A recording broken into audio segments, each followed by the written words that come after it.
ஓம் முருகா போற்றி, கந்தா போற்றி, கடம்பா போற்றி, கதிர்வேலா போற்றி, அறுபடை வீடு கொண்ட முருகப்பெருமானை போற்றி போற்றி. என் செல்லமே, என் செல்ல குழந்தைகளே, இந்த நல்லதொரு காலை பொழுதில், நல்லதொரு செவ்வாயில் முத்தான 3 செய்திகள் உன்னை தேடி வரும். இது திருச்செந்தூர் முருகப்பெருமானின் அருள் வாக்கு.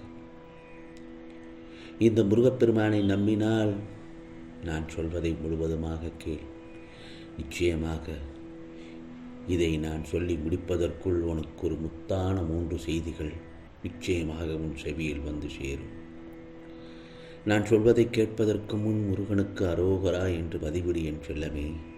பதிவிட்டு நான் சொல்வதை எல்லாம் கேள். இனிமேல் எல்லாம் நல்ல காலம்தான் உனக்கு. உன் கை நிச்சயமாக உயரப்போகிறது. உன்னை நிச்சயமும் நான் உயர்த்தி பிறர் நிமிர்ந்து பார்க்கும் வண்ணம் உன் வாழ்க்கை வெற்றி பாதையில் வாழ வைப்பேன். இனி வரப்போதெல்லாம் உனக்கு வசந்த காலம்தான் என் செல்லமே. நீ வாழ்க்கையில் எதையெல்லாம் நிரந்தரம் என நினைத்து கொண்டிருந்தாயோ அவையெல்லாம் நிதர்சனமில்லாத பொய்கள் என்பதை இப்பொழுது புரிந்து கொள்ளவே உனக்கு பல சோதனைகள் தரப்பட்டன. யாரை நம்பியும் நீ உன்னுடைய உடைமைகளை கொடுத்தாயோ அவர்கள் உண்மை இல்லாதவர்கள் என்பதை உணர்த்தவே பிரச்சனையில் உன்னை சிக்க வைத்தேன். யாரையெல்லாம் எதிர்பார்த்து காத்திருந்தாயோ அவர்களால் உனக்கு நன்மை இல்லை என்பதை நீயோ உணர்த்தவேதான் உனக்கு அவர்களின் சுயரூபத்தை உனக்கு வெளிப்படுத்தினேன். ஆனால் சில சமயங்களில் என் செல்ல பிள்ளை நீயோ வெகுளியாக இருந்து விட்டாய். அவர்கள் உனது அன்பான குணத்தையும் அப்பாவித்தனத்தையும் அவர்கள் பயன்படுத்தி கொண்டார்கள், அவ்வளவுதான். இப்பொழுது நீ பொருளையும் நம்பிக்கையையும் இழந்து விட்டாய். சில தருணங்களில், ஏன் பல இடங்களில் நீ அவமானமும் பட்டாய். அந்த கட்ட காலங்களையெல்லாம் நினைத்து பார்க்க வேண்டாம். இதோ இந்த காலங்கள் எல்லாம் மாறிவிட்டன. இனி உனக்கு வருவதெல்லாம் வசந்த காலங்கள் தான். ஆம் செல்லமே, உன்னை தேடி வரப்போகிறது நல்லதொரு முத்தான 3 செய்திகள். நான் உன்னை தாங்கிக் கொண்டிருக்கிறேன் என்பதை உணர்த்துவதற்காகத்தான் பலமுறை உன் கோரிக்கைகளை நான் நிறைவேற்றி தந்து கொண்டிருக்கிறேன். இக்கட்டான நேரங்களில் எல்லாம் உடன் இருந்து உன்னை காப்பாற்றினேன். நீ கூப்பிட்ட நேரத்தில் எல்லாம் உனக்கு நல்லதொரு பதில் குரல் கொடுத்தேன். இதையெல்லாம் நான் எதற்காக செய்தேன்? நீ எப்போதும் ஆனந்தமாக இருக்க வேண்டும் என்பதற்காகத்தான் செய்தேன். கவலைப்படாதே. நீயோ முடிந்துவிட்ட பிரச்சனைகள் இன்னும் முடியவில்லை என தவறுதலாக புரிந்து கொண்டு இன்னும் துக்கத்திலேயே இருக்கிறாய். வேண்டாம், அந்த துக்கத்தை எல்லாம் தூக்கி எறிந்து விடு. உன் மனதிலிருந்து எரித்து விடு. அப்போது நீ கலக்கமடைய மாட்டாய். மனிதனாக பிறந்தால் எல்லாவற்றையும் அனுபவித்துத்தான் ஆக வேண்டியிருக்கிறது. நீ ஆனந்தமாக இருக்கும்போது உனக்குள் தைரியம் பிறக்கும், தன்னம்பிக்கை பிறக்கும், எதையும் சாதிக்கலாம் என்ற உற்சாகம் பிறக்கும். நான் சொல்வது சரிதானே? அப்படி இருக்கும் பட்சத்தில் தான் உனக்கான வேண்டுதல்கள் எல்லாவற்றையும் நிச்சயமாக பலிக்கும்படி உன் முருகப்பெருமானான் அருள்பாலிப்பேன். இதோ உனக்கு எல்லா சூழ்நிலைகளிலும் நான் துணையாக நின்று வருகிறேன். கவலைப்படாதே. இங்கு ஒவ்வொருவரும் இன்னொருவர் தலையெழுத்தை மாற்றக்கூடிய ஏதோ ஒரு செயலை செய்து வருகிறார்கள்.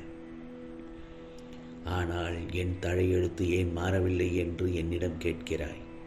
நீ செய்யும் செயல் தினமும் உலகில் என்னென்ன மாற்றத்தை ஏற்படுத்துகிறது என்று கவனி. எதை நீ சரியாக செய்திருந்தால் உனக்கு எந்த ஒரு மாற்றமும் கிடைத்திருக்கும். முதலில் அதை பற்றி சிந்தித்துப் பார். சரி, அது நடந்து முடிந்து விட்டது. இனி நடப்பதிலாவது அந்த தவறை செய்யாமல் இருக்கலாம் அல்லவா? ஆனால் மீண்டும் ஏன் அந்த தவறை செய்து கொண்டே இருக்கிறாய்? பலமுறை இந்த முருகப்பெருமான் நான் எச்சரித்தும் மீண்டும் விழிப்புணர்வு இல்லாமல் மீண்டும் அதே தவறை செய்கிறாய். பேசும் பேச்சும் செயல் என அனைத்தையும் விழிப்புணர்வுடன் கவனித்து பார். உனக்கான தவறுகள் நிச்சயமாக புரியும். அதை மாற்று. அதை மாற்றுகின்ற தலைவிதி மாறும் பிள்ளையை. காலம் மாறி வருகிறது. நீ லட்சியத்தை நோக்கி நகர்வாய் நிச்சயமாக. ஏனென்றால் இப்பொழுது சூழ்நிலை உனக்கு சாதகமாக இருக்கிறது. அதை பயன்படுத்திக் கொள். நல்ல விஷயங்கள் செய்யும்போது மன மகிழ்ச்சியோடு செய். மற்றவர்கள் ஏதாவது சொன்னால் அதை அப்படியே விட்டுவிடு. அதை மனதில் சுமக்க வேண்டிய அவசியமே இல்லை. சில கர்ம வினை குறைவதற்கு வாய்ப்பு கிடைக்கும். சில கர்ம வினைகள் குறைவதற்கு உனக்கு நான் வாய்ப்பை ஏற்படுத்தி தருவேன். அதனை குறைத்திடு. விளையாட்டாக நீ பேசுவது மற்றவர் மனதை நோகடிக்கிறது என்றால் விளையாட்டாக கூட அதை பேசாதே. இந்த முருகப்பெருமான் அருளால் என் லட்சியம் நிறைவேறுவதற்கான சூழல் அமைகிறது என்று முழுமையாக நம்பு. இவ்வளவு நாளாக யாருக்கு குழப்பமும் தடையும் இருந்து வந்ததோ அவர்களுக்கு ஒரு மாற்றம் தருகின்ற காலம்தான் வந்துவிட்டது. இந்த காலகட்டத்தை நீ சரியாக பயன்படுத்தி கொண்டால் நீ வெற்றி பெறுவது உறுதி. உனக்கான 3 நல்லதொரு விஷயங்கள் அடுத்தடுத்து நான் காண்பிப்பேன். அதே நேரம் இந்த காலகட்டத்தில் நீ எனது நாமத்தை உச்சரித்து கொண்டு தியானித்து கொண்டிருந்தால் உனக்கு கூடுதல் நன்மை தரும். ஆம் செல்லமே, இது முதலில் குறிப்பிட்டவர்களுக்கான அதே நேரம் ஏற்கனவே எல்லாம் சரியாக சென்று கொண்டிருந்தவர்களுக்கு கொஞ்சம் மாணவன் எதிர்பார்க்கும். அதுதான் உங்களுக்கு அதிகப்படியான துணிச்சலை தந்து உங்களுக்கு அதன் மூலம் துன்பத்தை தந்துவிடும். நீ செய்கின்ற செயலின் வேகத்தை குறைத்து கொண்டு பொறுமையாக இருக்க வேண்டும். செல்லமே, உனக்கு தேவையான மன ஆறுதல் இன்று கிடைக்கும். நிச்சயமாக ஏதாவது மனதில் போட்டு குழப்பிக்கொண்டே இருக்காதே. உன்னிடம் நான் ஏதாவது ஒரு வழியில் வந்து நிச்சயமாக இந்த முருகப்பெருமான் உன்னிடத்தில் பேசுவேன். உன் மனம்தான் உனக்கு பிரச்சனை. முதலில் உன் வாழ்வில் உன்னிடம் இருப்பது எதுவோ அவைகளுக்கு நன்றி சொல்லி வா. இல்லாதவைகள் உன்னிடம் தானாக வரும். பிறகு அதற்காக கண்ணீர் வடிக்காதே. முகத்தை புன்முறுவலுடன் வைத்துக்கொள். நல்லதே நடக்கும்.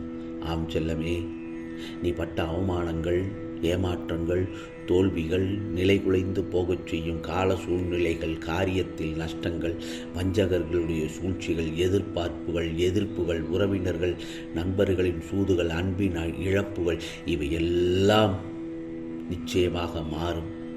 அந்த மாற்றம் வாழ்க்கையின் அன்றாட நிகழ்வுகள். இது போன்ற போராட்டங்களை எல்லாம் மன உறுதியுடனும் துணிச்சலுடன் எதிர்கொள்கின்ற என் செல்ல பிள்ளை எவனோ அவனே மிகச்சிறந்த பராக்கிரமம் பொருந்திய வெற்றியாளன் என்பதை புரிந்து கொள். நீ இப்போது இது போன்ற சோதனைகளை கடந்து வந்து கொண்டே இருக்கிறாய். நீ மிக விரைவில் பிரமாண்ட வெற்றியை பெறுவாய். அதற்கு முன்னால் இதற்கு மேலும் என்னால் முடியவில்லை என்று சொன்ன பலரும் பின்னாளில் மிகப்பெரிய சாதனையாளர்களாக ஆகியிருக்கிறார்கள். புரிகிறதா? நீயும் அதுபோன்றுதான் இப்போது சொல்கின்றாய். நீதான் பின்னாளில் சாதனை படைக்கப் போகின்றாய் என்று இந்த முருகப்பெருமான் நான் சொன்னாலும் நீ இப்போது நம்ப மாட்டாய். ஆனால் அதுதான் உண்மை. நேர்மறை எண்ணமும் உன் மீது நீ நம்பிக்கையும் வைக்கும் பொழுது நிச்சயமாக நீ சாதிப்பாய். வேலும் மயிலும் துணையாக இருக்கும் என் செல்ல பிள்ளைக்கு நிச்சயமாக இந்த முருகப்பெருமான் நல்லதொரு ஆறுதலை தருவேன், நல்லதொரு வரத்தினை தருவேன். இது முருகப்பெருமானின் அருள் வாக்கு, சத்திய வாக்கு. உனக்கானதெல்லாம் நிச்சயமாக நல்லது நடக்கும். நல்லது மட்டுமே நடக்கும். அதுவும் நன்மையாகவே இருக்கும். ஓம் சரவண பவ. ஓம் சரவண பவ. ஓம் சரவண பவ.